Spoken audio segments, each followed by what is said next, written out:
வேதா, என்னம்மா?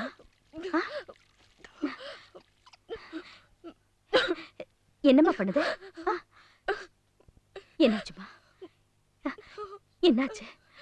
டாக்டர் கூப்பிடலாமா? வேண்டாம். ஏம்மா? நான் பிரெக்னெண்டா இருக்கேன். ஏய், என்னடி சொல்ற?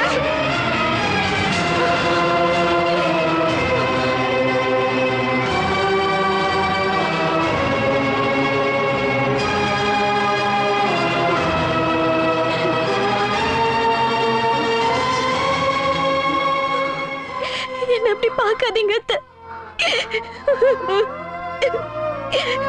உங்க வீட்டு வாரிசுதான் நான் என் வயித்துல சுமக்கிறேன். இதுக்கு காரணம் உங்க பையன் விஜய் தான். நான் முதல்ல அவரை சந்திச்சது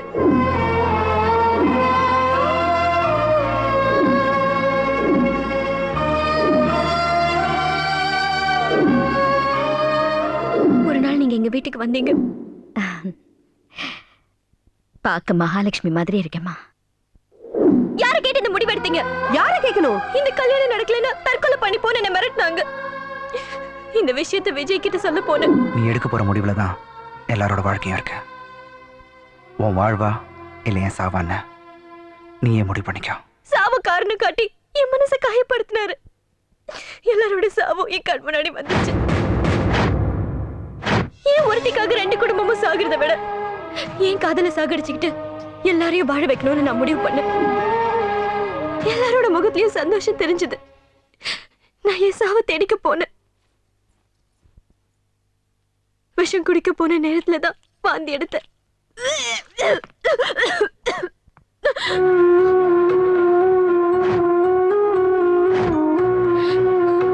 அப்பதான் எனக்கே தெரிஞ்சது நான் கன்சீவ் ஆயிருக்கிற விஷயம். ஒரு நாள் சுயநினைவே இல்லாத சூழ்நிலையில நானும் விஜய சேர்ந்து பண்ணின தப்பு இப்ப சுயரூபம் எடுத்திருக்கு. இந்த சூழ்நிலையில நான் தற்கொலை பண்ணிக்கிட்டா போஸ்ட்மார்ட்டம் ரிப்போர்ட்ல நான் கர்ப்பமா இருக்கிற விஷயம் வெளியில தெரிஞ்சிடும். என் குடும்பமானமும் போயிடும். மகாலட்சுமி இல்லத்துக்கு கெட்டு போனவள மருமகளா ஏத்துக்கிட்டாங்கன்னு இந்த குடும்பமானமும் போயிடும். ஆனா நான் சுமக்கிறது விஜயோட வாரிசு தானே. எனக்கு மட்டுமே தெரியும். நான் செஞ்ச பெரிய தப்பு அவரை காதலிச்சதுதான். அதுக்கான தண்டனையா தான் அவரோட வாரிசை என் வயித்துல சுமந்துகிட்டு இருக்க. இந்த குடும்பத்துக்காக எல்லா கஷ்டத்தையும் தாங்கிக்கிட்ட நீ என் முன்னாடி தெய்வமா நிக்கிறியம்மா. உன்னை போய் நான் சந்தேகப்பட்டுட்டேனே. என்ன மன்னிச்சிடுமா, என்ன மன்னிச்சிடு. விஜய் வந்துட்டோம். நானே உன்னை அவனோட சேர்த்து வைக்கிறேம்மா.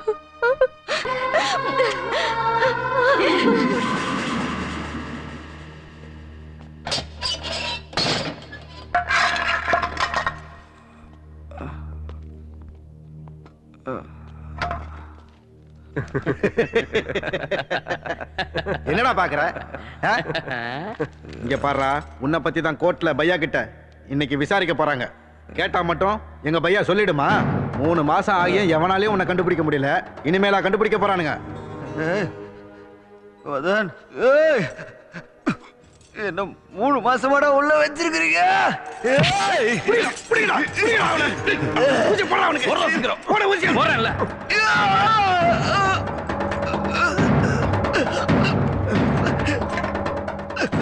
ஏய், பசி எடுத்தா நீயே துண்ணு. டேய் வாடா. அந்த கம்ப்ளைண்ட் பேப்பர்ஸ் ஒரு நிமிஷம் சார் பாத்து. இருக்கு sir. Hello hello, police station? ஆமாங்க. என் பேர் மகாலட்சுமி. என் பசங்க கேஸ் விஷயமா உங்க ஏசி கிட்ட பேசணும். இருங்கம்மா, கொடுக்குறேன். சொல்லுங்க மேடம். என் பசங்களை பத்தி ஏதாவது தகவல் கிடைச்சதா சார்? விசாரணை நடந்துட்டு இருக்கு மேடம். கூடிய சீக்கிரம் கண்டுபிடிச்சிருவோம், கவலைப்படாதீங்க. 3 மாசமா இதே தானே சார் சொல்லிட்டு இருக்கீங்க. இங்க பெத்த தாயும் கட்ட பொண்டாட்டியும் எவ்வளவு கஷ்டப்படுறோம்னு உங்களுக்கு தெரியுமா? இங்க பாருங்க மேடம், உங்க கஷ்டம் எங்களுக்கு புரியுது. உங்க பசங்க மட்டும் இல்ல, எங்க டிபார்ட்மெண்ட்லயும் ஒரு போலீஸ் ஆபீசர் காணாம போயிருக்காரு. அவங்க குடும்பத்துக்கு சேர்த்து தான் பதில் சொல்லிக்கிட்டு இருக்கோம். எமோஷன் ஆகாதீங்க. உங்க பசங்களை கூடிய சீக்கிரம் கண்டுபிடிச்சிரும். என்னம்மா, ஏன் மாடியிலேருந்து கீழே இறங்கி வந்த? ஏதாவதுன்னா என்ன கூப்பிட்டுருக்க கூடாதா? படியெல்லாம் ஏறி இறங்கக்கூடாதுன்னு டாக்டர் சொல்லியிருக்காருல்ல. பரவாயில்ல அத்தை. போலீஸ்ல என்ன சொன்னாங்க?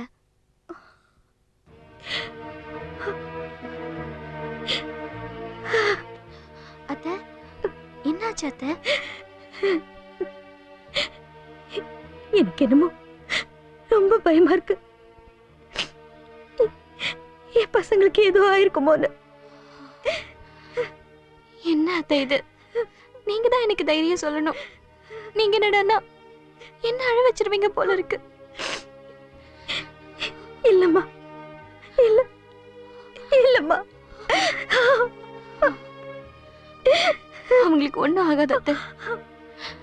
கண்டிப்பா திரும்பி வந்துடுவாங்க.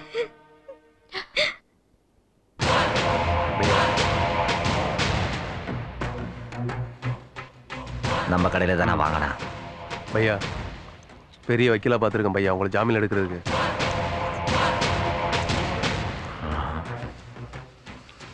வேணடா,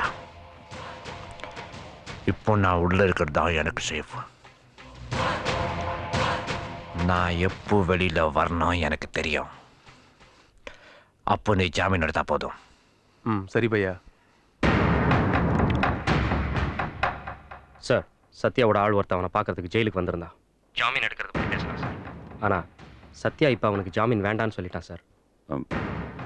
கண்டிப்பா கேட்பா. நம்ம புரிய வச்சிருக்கிறதே கடத்தப்பட்டவங்க எங்கே இருக்காங்கன்னு கண்டுபிடிக்கிறதுக்கு. வெயிட் பண்ணி பார்ப்போம், நிச்சயமா ஒரு க்ளூ கிடைக்கும். Okay sir. வணக்கம். முக்கிய செய்திகள். தற்போது சென்னையை கலக்கிக் கொண்டிருக்கும் ஆள்கடத்தல் சம்பவம் காவல்துறையை பெரும் அதிர்ச்சிக்கு உள்ளாக்கி இருக்கிறது. கடந்த 6 மாத காலமாக மர்மமான முறையில் காணாமல் போன போலீஸ் அதிகாரி திரு துரைராஜ், அரசாங்க வழக்கறிஞர் ஆம்பல் திரு ராஜ்மோகன், அரசாங்க மருத்துவர் திரு நாராயணசாமி, இவர்களுடன் இளம் தொழிலதிபர்கள் விஜய் மற்றும் அவரது சகோதரர் வதன், இப்படி ஒவ்வொரு துறையிலும் ஒரு நபர் கடத்தப்பட்டிருப்பது பெரும் புதிராகவே உள்ளது. இந்த ஆள்கடத்தல் சம்பவங்கள் அனைத்தும் ஒரே நபரின் தலைமையில் தான் நடத்தப்பட்டிருக்க வேண்டும் என காவல்துறை உறுதி செய்கிறது. சமந்தி, நான் தான் பேசுறேன். சொல்லுங்க சம்பந்தி. மாப்பிள்ளைய பத்தி டிவி நியூஸ்ல காமிச்சாங்க. நாங்களும் பார்த்துட்டு தான் இருந்தோம். என் பசங்க சீக்கிரமா கிடைச்சிருவாங்க. வேதா பக்கத்துல இருக்காளா? இருக்கா, பேசுறீங்களா? வேண்டாம் சம்பந்தி, அவ எங்க கூட பேச மாட்டா. அவளுக்கு எங்க மேல இருக்கிற கோவம் இன்னும் குறையல. நாங்க அவளுக்கு கல்யாணம் பண்ணி வச்சு அவ வாழ்க்கை கெடுத்துட்டோம்னு நினைக்கிறா.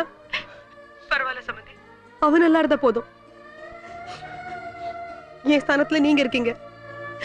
இனிமே நீங்க தான் அவளுக்கு எல்லாமே. பத்திரமா பாத்துக்கங்க. நான் பாத்துக்கிறேன்.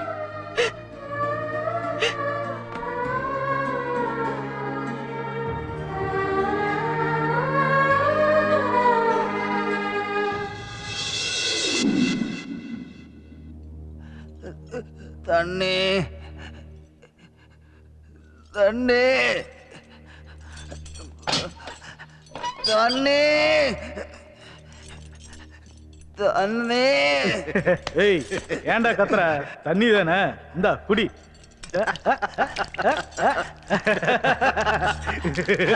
குடி குடி குடி குடி குடி.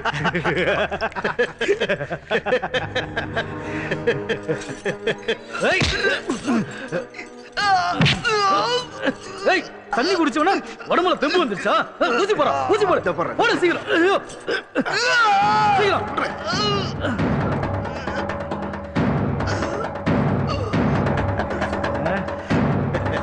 போலாம்.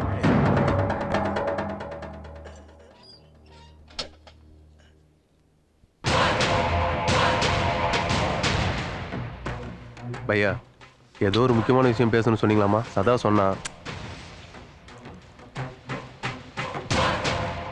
நான் இப்போ வெளியில வரணும். உடனே ஜாமீன்ல எடுக்க ஏற்பாடு பண்ண. அன்னைக்கு வேண்டான்னு சொன்னது ஜெய். ம் சரி பையா, நான் ஏற்பாடு பண்றேன். ம்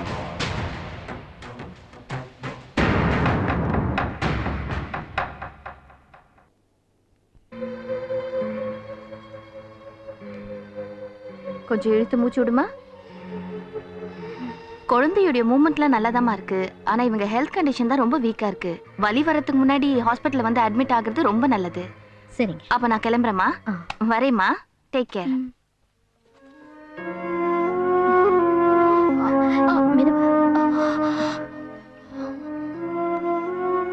எனக்கு ரொம்ப பயமா இருக்கு அத்தை. ஏம்மா பயப்படுற? கவலைப்படாத, நான் இருக்கேன்ல.